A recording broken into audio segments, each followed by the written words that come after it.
Stop everything. I'm dead serious. What's coming out of Santa Clara right now tells me one thing loud and clear. The 49ers are not sleepwalking through this offseason. They're setting the table for some real changes, and some of them could completely reshape this team. We've got one departure that feels all but sealed. One receiver rumor that honestly makes a ton of sense. One defensive opportunity I think this front office would be crazy to ignore. And then, the final piece. The one move that could define the future of this offense. So smash that like button, subscribe right now, and answer me this in the comments. Do you trust this front office to get the Nooners back to the top? Yes or no? Let's start with the one that, in my opinion, already feels over. Brian Robinson came in as a move that sounded good on paper.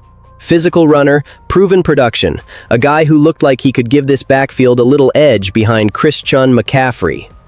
And for a minute, it felt like maybe San Francisco had found a perfect complement. But that's the thing. Football isn't played on paper. It's played in roles, rhythm, trust, and opportunity. And Robinson never truly got the kind of role that would make him a real part of this offense. That's not a shot at him. I actually think Robinson did what he could with the chances he got. He ran hard, he stayed useful, he even chipped in on special teams. But let's be honest with each other. He was never going to climb over McCaffrey on this depth chart, and he was never going to get the type of volume that could revive his value in a big way. For a running back getting close to 27, that matters.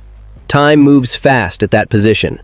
Guys don't want to spend their prime being a background extra in someone else's movie. And then came the social media post. All love Niner gang, faithful to the Bay. Come on now, that doesn't sound like a guy gearing up for another run in the same role. That sounds like a respectful goodbye, a clean one. No drama, no bitterness, just a player who knows his next opportunity is probably somewhere else. And honestly, I think that's the right move for both sides. Robinson deserves a shot at a bigger role, and the 49ers need to keep developing younger pieces behind McCaffrey. That's the reality. So let me ask you straight up. Would you have brought Brian Robinson back, or do you think it's time to turn the page? But if you thought that was the biggest offensive storyline, hold on.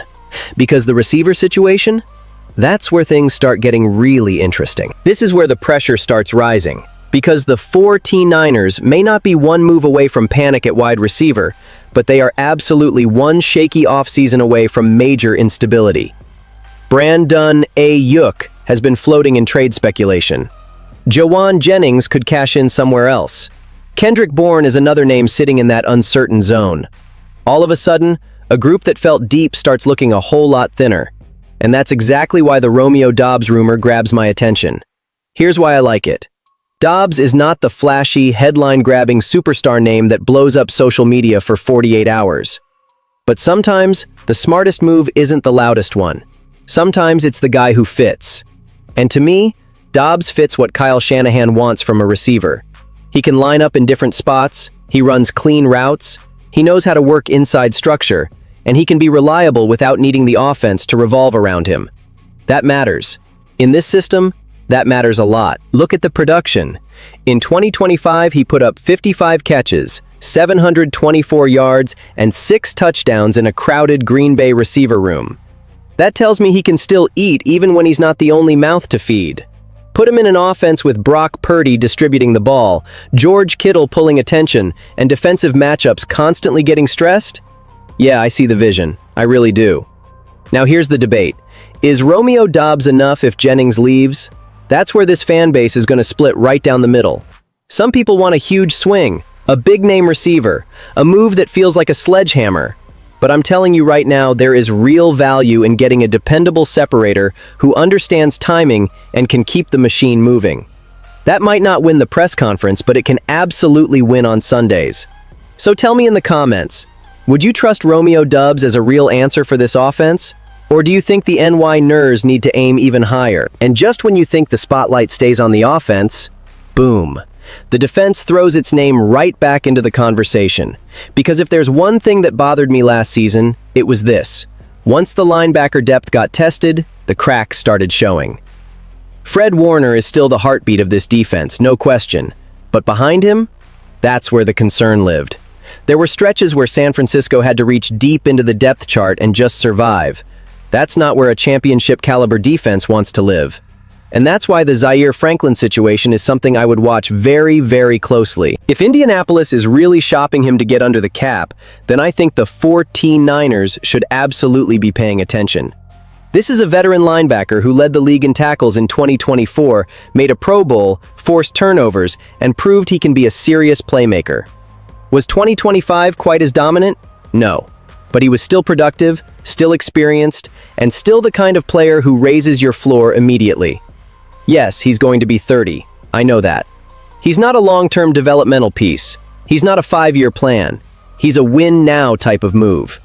And for a team that still believes its Super Bowl window is open, I don't think that should scare you. I think that should interest you. Pairing a veteran like Franklin with Fred Warner could give this defense more stability, more physicality, and way more insurance if injuries hit again. And here's the best part.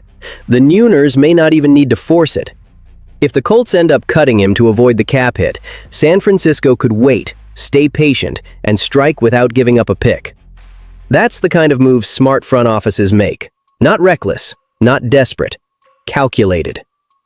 So here's my question. If Zaire Franklin becomes available at the right price, are you making that call immediately or passing because of the age? Now buckle up, because the last piece is the one that could shape the long-term identity of this offense. If Jauan Jennings walks, and I think that possibility is very real, then replacing him is not just about replacing catches. It's about replacing attitude, toughness, third down grit, that bully ball edge he brings as a blocker and chain mover. That's why the Malachi Fields idea is so fascinating to me. He's not a carbon copy of Jennings, and I'm not going to pretend he is. But the traits? They're there. Size, strength, strong hands, contested catchability, and a willingness to do the dirty work. He's the kind of receiver that can become a quarterback's safety blanket when things get ugly.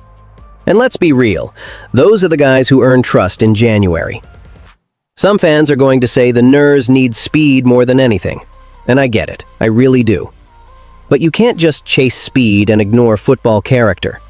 You can't lose a guy like Jennings and think any random burner fixes that. Fields gives you a chance to keep some of that physical DNA in the offense, while getting younger and cheaper at the same time. That matters. A lot. He produced at Notre Dame. He was productive before that at Virginia too. He's not some mystery box prospect. He has real traits, real tape, and a real chance to grow into a role that this offense values. And if the 49ers believe they can mold him into their version of a possession enforcer, then that's not just a replacement, that's succession planning. And that, to me, is what separates smart contenders from desperate ones. Desperate teams patch holes. Smart teams replace identity before it disappears. Could the New Year's go with a veteran like Keenan Allen for more immediate third-down reliability? Sure. But if they want the next version of this offense to still feel like 49ers football, tough, disciplined, punishing, clutch, then Malachi Fields makes a whole lot of sense. So when you step back and look at all of this, here's what I see. A team making hard decisions before panic sets in. A team willing to let go where it has to, reinforce where it needs to, and plan ahead without losing sight of what makes it dangerous. That doesn't guarantee a Super Bowl. We all know that. But it does tell me this organization still understands the mission. Now I want the real debate. What's the better path for this team right now? Go all in on proven veterans, or trust younger replacements that can be developed inside the system? Drop your take, hit like, share this with the faithful, and let's talk about it. Because one thing is clear, this offseason may not look explosive on the surface, but make no mistake, the next version of the 49ers is being built right now.